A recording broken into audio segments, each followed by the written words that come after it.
It's wonderful being here tonight at the Naples Backyard History and seeing the history of the place that we all love, Naples. I did put this uniform on.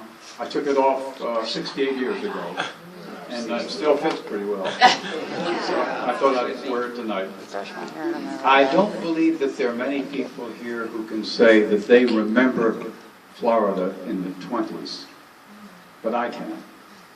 My parents came over from Britain to visit Uncle Colwyn, who lived in Pensacola. Uncle Willem came a little later, two great Welsh names. And Mom and Dad loved Florida, and they stayed. And I was born in Pensacola in 1924. Dad's first church was in a little town called Milton, Florida, First Presbyterian Church. And then he went on to the First Presbyterian Church in Pensacola, and he stayed there 28 years, and he loved Florida. One thing I remember back then were the roads. There were no super highways, just single lanes, and the only advertisement I remember was one for Burma Shave. And another sign that said, next filling station 50 miles away. Things were different. Now, as to Naples, Stella and I were just driving through Southwest Florida. We'd never been down here. And we stayed at the Holiday Inn on 41. And the next morning, the waitress said, "You can't leave Naples without going to see the pier." And so we rode down, and as we were coming across 10th Street, we saw this house. And Stella said, "Isn't that the most beautiful house you've ever seen?" And I said, "Well, there's a for sale sign in the front yard." And I knocked on the door, and it was owned by a Dr. Craig, who was one of the few doctors in Naples at that time. And that pier, by the way, was given, like so many other things, by Lyle Gaynor's mother and father. And she has continued that wonderful generosity throughout the years. I do want to thank Melinda Trick for her magnificent gift to us with these beautiful portraits. She was inspired to do them when she was going through a little French village, and the villagers remembered the Americans that came through and liberated them during the Second World War. And so she painted 20 combat veterans. And Keith Dameron of Iberia Bank showed these all over Southwest Florida at his banks, and now we go to Hodges after this, I think. Well, here we are today, older, but just look at us then, a long time ago. This one on the end, that's me, Camp Landing. And there are a lot of other World War II veterans in these portraits, and Vietnam and Korea. I wish we could talk about each one of them, because they're all wonderful.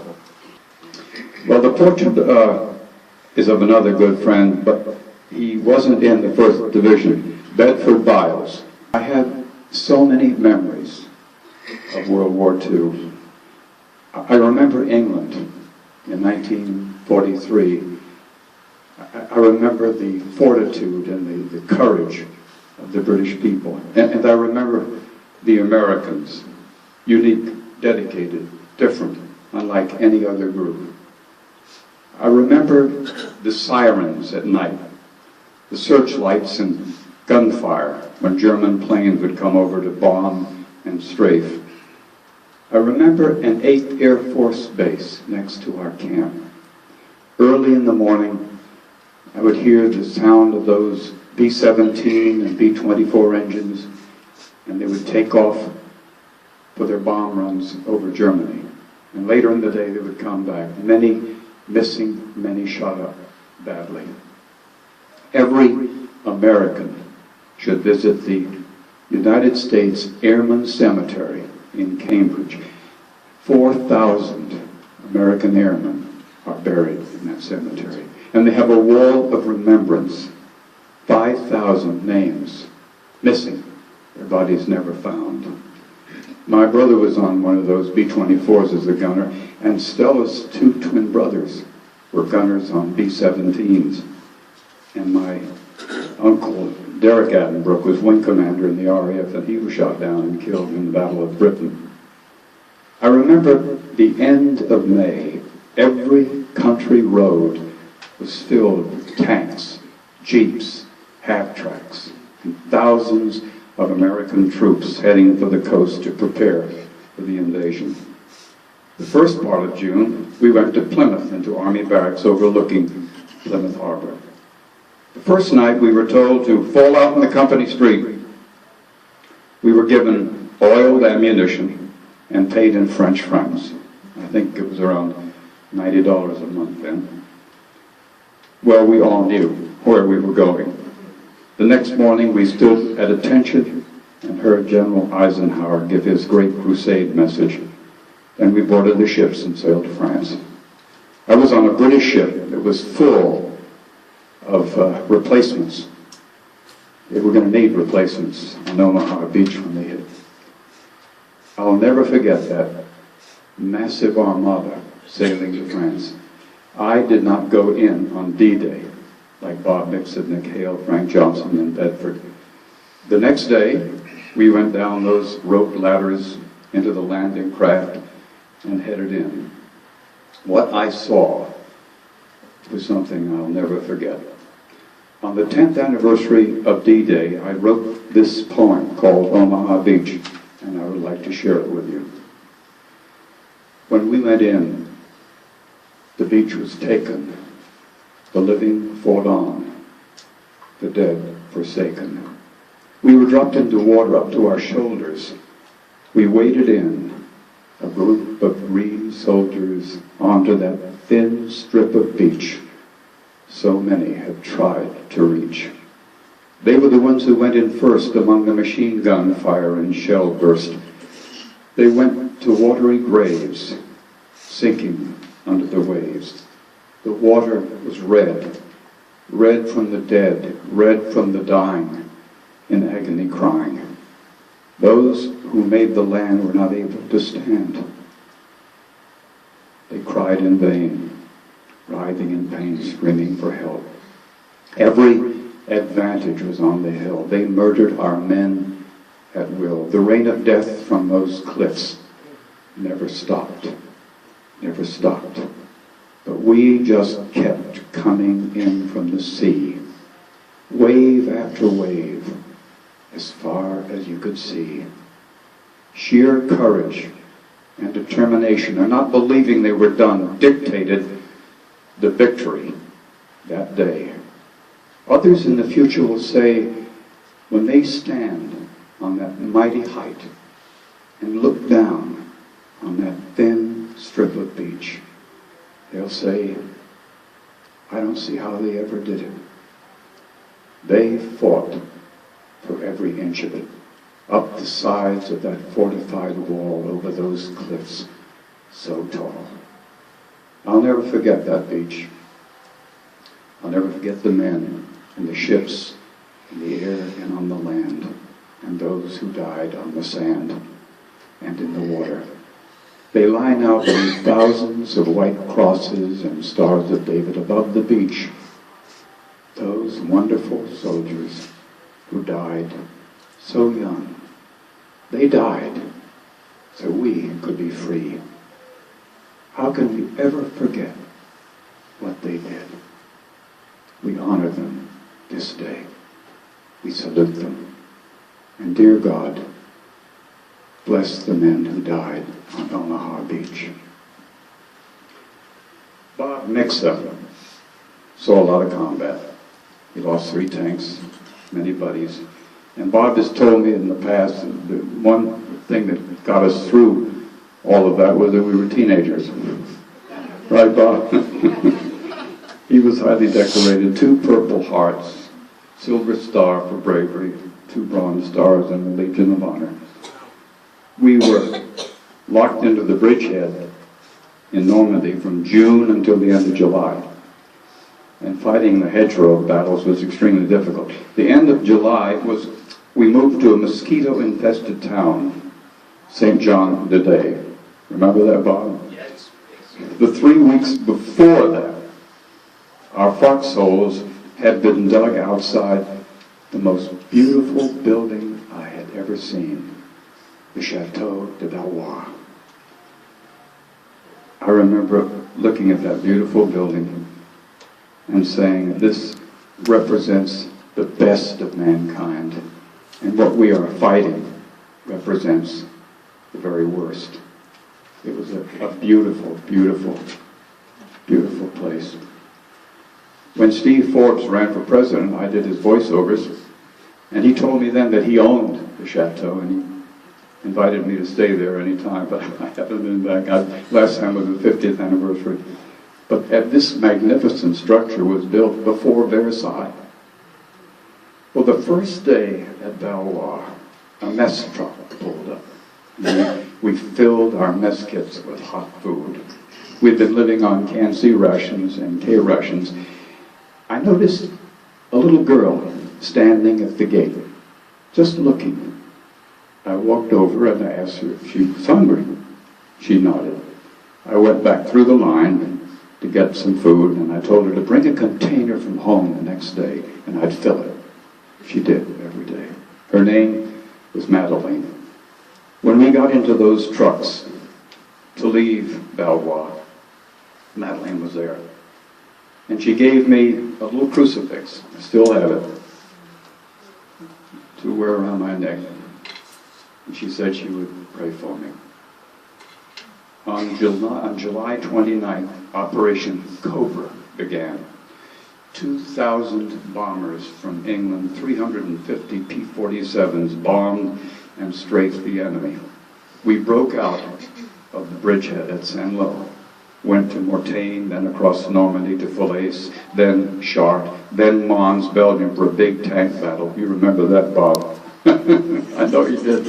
Then we took the first German city, Aachen, and then the terrible Hürtgen Forest.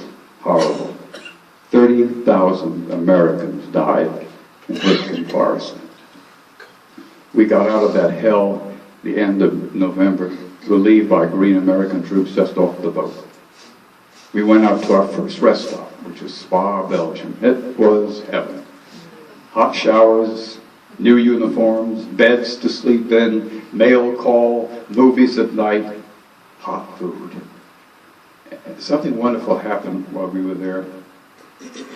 Our beloved platoon leader, Sergeant Stamborski, joined us from a hospital in England. He had been seriously wounded in Normandy. We couldn't believe he was there. "You could have gone home, Sarge," we told him. He laughed and he said, "I knew you guys couldn't win the war without me."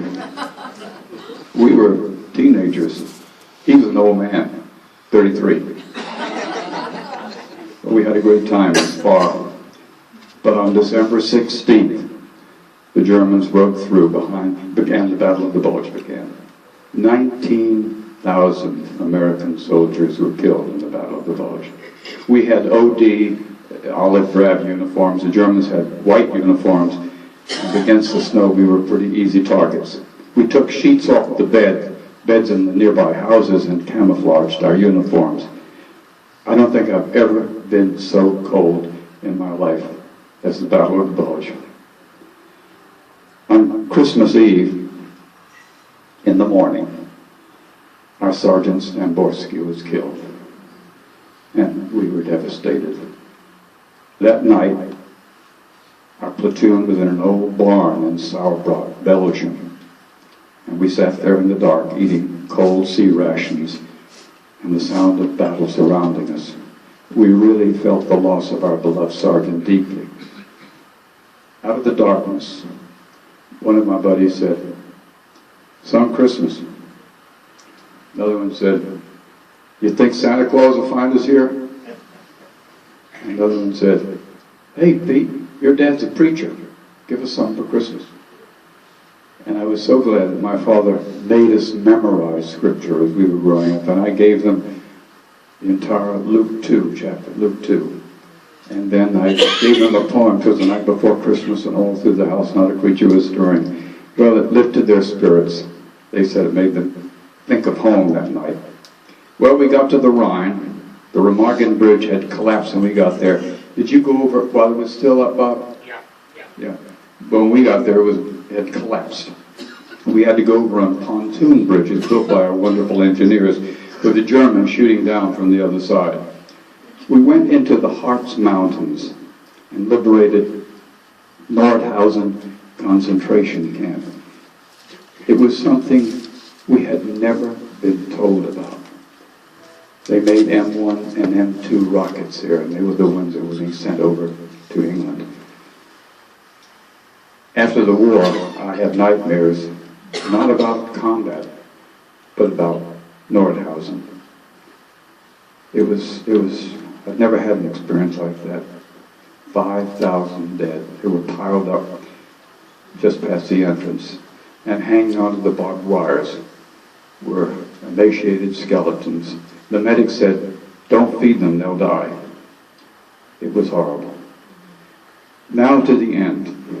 We moved from Nordhausen into Czechoslovakia, and the Germans surrendered. Thousands coming down the streets. One funny story to close with. I was on guard with two others, supervising the march to the prison camps. Suddenly, down the road came the most beautiful car I have ever seen in my life. It was a black touring Mercedes with an open top. The ones you see in World War II films, you know, with Hitler standing up in one of those. As it went by, this tall, defiant-looking officer, I think he was a German general, standing in his car, he yelled out, "I'm going to see General Hübner." He didn't stop. We raised our rifles, and he stopped quickly. We took that Mercedes and we hid it in a barn.